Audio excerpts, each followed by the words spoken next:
Deputy Leader of Reform UK, who've hot-footed it here. Very good morning to you. Good morning to you. Another busy morning. I'm sure you've been very excited and very happy to hear Keir Starmer saying very, very clearly that net migration will fall significantly by the end of this Parliament, by 2029. There was no cap on numbers, but a lot about language skills, graduate level skills for visas, cutting care home visas by 50,000, expecting people to wait not just 5 years but 10 years before they can apply for indefinite leave to remain and then have a chance for citizenship.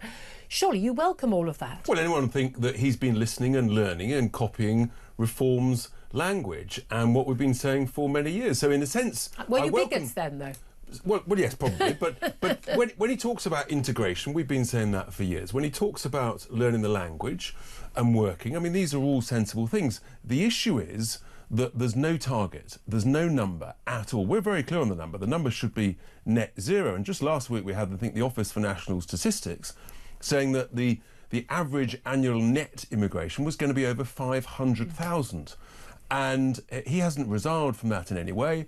And I think the lack of willingness to put a number on it means he can't be measured, he can't be held to account.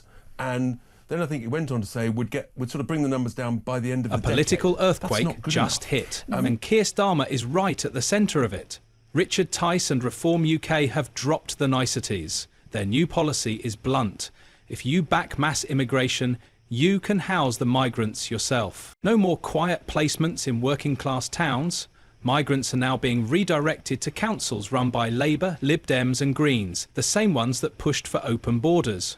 Reform isn't just talking, they're acting, and Westminster has been caught completely off guard.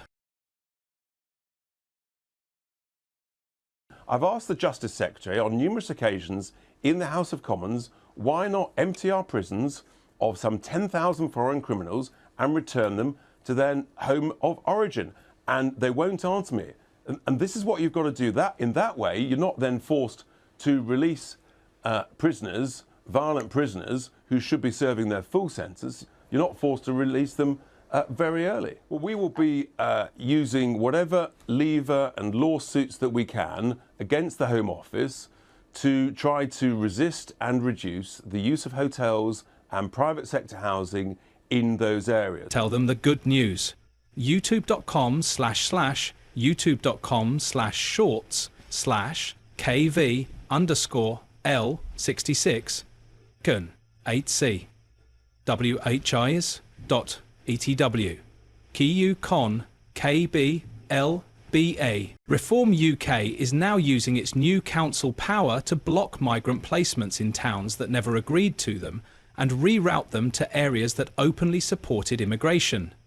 If a council pushed for asylum hotels or flew refugees welcome banners, Reform says it's only fair they take responsibility. Legal teams have already drawn up the paperwork, plans are in motion, and for the first time, migrant relocation is being turned into a political boomerang aimed straight at Labour and Lib Dem strongholds. Labour didn't see this coming, and their silence says it all.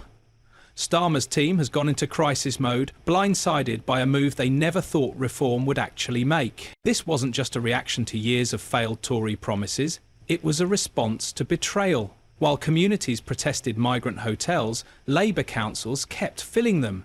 Critics were dismissed as bigots. Now, those ignored voices have a political weapon, and they're using it. Lincolnshire is ground zero. Reform UK's new council majority there has already begun blocking migrant placements, and they're identifying pro-immigration councils to take them instead. Far worse. I mean, that's the harsh reality. That's why they need to rent more of these properties. And it is an absolute scandalous abuse of taxpayers' cash. Not only do they get all these free things, they get free heating, they get free cleaning, and there's another aspect which no one's really picked up on. Of course, the same is true with the hotels that are rented, where they've all been basically smashed up. I've got evidence of that, treated appallingly. And so all of those hotel owners will have those hotels as and when they're returned to them in years to come. There'll be a massive multi-billion-pound bill to restore those hotels. Yeah. Of course they will. But, of course, you know, taxpayers... It's not random. Labour towns that cheered open borders, Green areas that flew refugee flags, Lib Dem councils that called for compassion, all are now being told it's your turn. And with legal backing, Reform is making sure this shift isn't just symbolic, it's real, and it's happening fast. Just like US governors who sent migrants to Democrat-run cities, Richard Tice is using the same tactic in Britain. And it's working. Reform councils are blocking Home Office placements and legally rerouting migrants to the very councils that championed open borders. Labour MPs are panicking, media outlets are scrambling, and Westminster is in meltdown. Behind the scenes, Starmer has called emergency meetings, but the damage is already spreading. Reform isn't stopping at relocation. They want a full overhaul, scrap the Human Rights Act, exit the European Court of Human Rights, fast-track deportations, and replace hotel stays with military tents. Tice's message is clear. If soldiers can live in tents, so can illegal entrants. For thousands of frustrated voters, that message hits home. While Labour hesitates, Reform is filling the vacuum with action and unapologetic resolve. Labour is stuck. Speak out, and they risk looking like hypocrites. Stay silent, and they appear weak. Meanwhile, Reform is gaining momentum. With Farage still pulling strings in the background, this isn't just protest, it's turning into a movement. Pro-migrant councils are now scrambling, unsure how to respond, and legally, they may have no way out. Reform is 2 steps ahead, and Starmer is left reacting instead of leading. While Labour fumbles, Reform is expanding fast. Legal teams are blocking migrant placements, while their councils push back against the Home Office. Their strategy is sharp. Act locally, escalate nationally. And the message is landing. Voters who once felt ignored now feel heard. This isn't just a publicity stunt, it's a calculated campaign to shift the immigration debate entirely, and it's putting the establishment on the defensive. Inside Labour HQ, panic is setting in. Councillors in migrant-heavy areas are furious, blindsided by the backlash and left without support from Starmer. Some are even leaking frustrations to the press, saying the silence from the top is making them vulnerable. Starmer's image as a steady hand is cracking fast. He promised control and integrity, but right now all Labour is offering is confusion and damage control. Labour isn't alone in the spotlight. Lib Dem and Green councils that once pushed for open borders are now Reform's next targets. Voters in those areas, many of whom never asked for mass migration, are starting to push back. The slogans aren't working anymore. People want answers. And as Reform climbs in the polls, both parties are scrambling to explain how compassion turned into chaos. While the traditional parties stall in endless meetings and media statements, Reform UK is operating at full speed. Legal teams are already securing protections for Reform-led councils. Public town halls are packed with voters eager to engage directly, many for the first time in years. Local offices are overwhelmed by the surge of new volunteers, donors, and everyday citizens stepping forward to join the movement. This isn't politics as usual. This is a calculated grassroots operation with momentum, and it's catching the old guard off balance. While Labour and the Conservatives lean on PR consultants and slow-moving bureaucracy, Reform is out in the open, delivering direct, no-nonsense messages and following them up with visible action. That transparency is proving magnetic to disillusioned voters. Inside Whitehall, the panic is real. Leaked internal briefings reveal that government lawyers are scrambling to devise ways to override or block Reform councils from rejecting migrant placements. Civil servants, usually composed, are now facing an uncomfortable question. Who actually holds the authority? Is it central government? Or have local councils, backed by public support and legal firepower, seized the upper hand? If Reform's strategy holds up in court, it could fundamentally redraw the map of political power in Britain, giving towns and cities the right to refuse national directives. That's not just unprecedented, it's destabilising. And the establishment doesn't look ready. At the heart of this movement is a quiet force, Nigel Farage.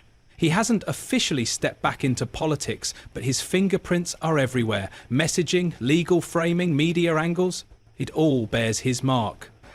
While Richard Tice takes the stage as the bold voice of Reform, Farage is operating like a wartime strategist, positioning every piece for maximum impact. Together, they're a coordinated force, Tice drawing in support with bold declarations, Farage shaping the long game from behind the curtain. Their synergy is rattling Westminster, and rival parties are scrambling, unsure whether to fight back or brace for impact. Legacy outlets like The Guardian and The Independent are calling Reform's plan cruel and populist. But the criticism isn't sticking. If anything, it's driving more people toward reform. Alternative media and social platforms are lighting up with clips of Tice and Farage. The message is cutting through, while traditional parties look out of touch and over-rehearsed. Reform's blunt approach is winning where spin fails. Starmer is boxed in. If he defends Labour's open borders stance, he risks alienating core voters. If he pivots, he looks weak and unprincipled. Either choice is politically dangerous. Meanwhile, reform keeps rising. Registrations are up, donations are flowing, and whispers of defections from both Tory and Labour benches are getting louder. The centre is crumbling, and reform is pulling Britain's politics into a new orbit. The Conservative Party is rattled. After years of tough talk but little action, their credibility on immigration is gone. The Rwanda plan flopped. Migrant numbers soared. Billions were spent housing arrivals, while communities begged for help. Now, reform has weaponised that failure. Former Tory voters are switching sides. Councillors are resigning, and, with Farage circling, senior Conservatives fear a mass exodus. Labour's crisis is deepening. Starmer's team is split. Some want to double down, others are urging retreat. But reform's momentum leaves little room to manoeuvre. Councillors in marginal seats are panicking. Voters are demanding answers, and with no clear direction from the top, frustration is spilling into the open. Labour promised strength and clarity. Instead, they're delivering confusion and silence. Farage hasn't officially stepped in, but his presence is shaking the system. Every appearance, every comment sends a signal. He's preparing for a major return. Sources suggest he's waiting for a wave of by-election losses before launching a full campaign. When that happens, reform won't just be rising, they'll be ready to dominate. On the ground, momentum is exploding. Protests outside migrant hotels, leaflets flooding communities, reform offices overwhelmed with new volunteers and candidates. This isn't a flash in the pan. It's a growing movement with staying power. And it's spreading faster than anyone in Westminster expected. Reform isn't just making noise, they're building something real. Now it's heading to the courts. As reform-led councils block migrant placements, the Home Office is preparing legal challenges. This battle could shift real power from Westminster to local governments. If reform wins, councils across Britain could gain control over who they house. For the political elite, that's a nightmare. For reform, it's the ultimate prize. Now, it's heading to the courts.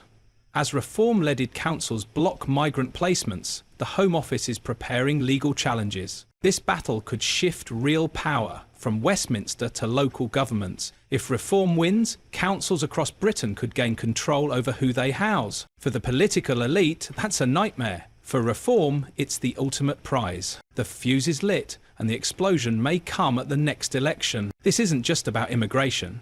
It's about who gets to decide the future of Britain.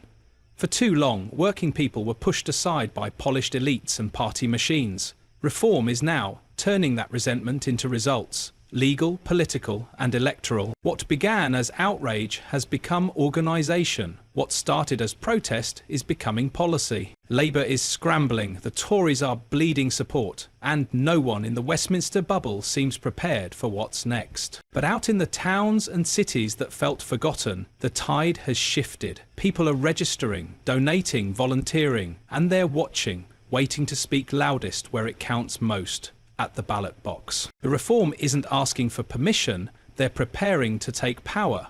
And Britain may be on the verge of a political reckoning unlike anything seen in a generation. So, what do you think? Has Reform UK just changed the rules of the game? Or are we watching the first sparks of a much bigger fire? If this story made you pause, question, or rethink the headlines, hit that like button. Subscribe for more uncensored updates the mainstream won't touch, and drop a comment below. Should local councils have the final say, or is this a dangerous path?